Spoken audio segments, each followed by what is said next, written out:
bio je studeni, bilo je jako hladno, kiša je padala i ta djeca su trčala okolo bosa, polugola.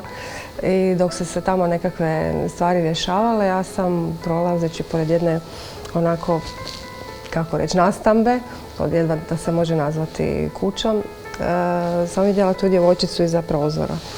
I ona me pogledala, uspostavili smo taj neki kontakt, ja sam digla kameru i počela slikati.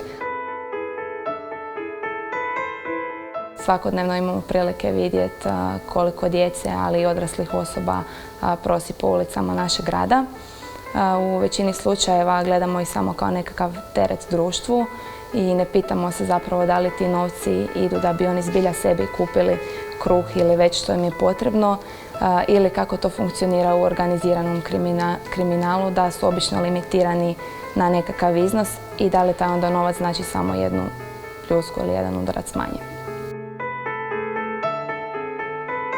Htio bih da gledalac vidi dubinu iza toga, da možda stavi sebe, svoju kćer, buduće žensko pitanju, svoju nečaku, sestru svoju, da se pokuša staviti u njenu situaciju. Biti lišen slobode, to je onaj fundament svih ovih problema koji se nalaze za trgovanje ljudima.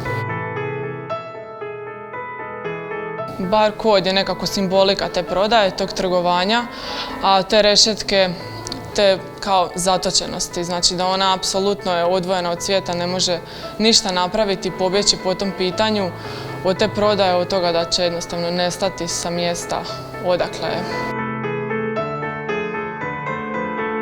Fotografija Strah je nastala posebno za sam ovaj natječaj. Tematski je znači vezana za nasilje i trgovanje djecom, zato jer mi je to bio prvi neki klik koji mi se dogodio kad sam čula za samu temu, odnosno cjelokupni natječaj.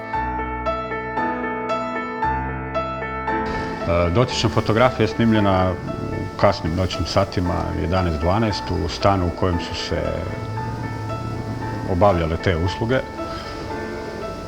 Nakon 15-20 klijenata, po mom saznanju tog dana, gospodična je otišla u toalet gdje je snimljena ova fotografija na konzumiranje narkotika. Je li je to jedino još i držalo da bude koliko toliko, nazovimo to, normalna ili može istrpiti sve te stvari koje su stavljanje pred nju.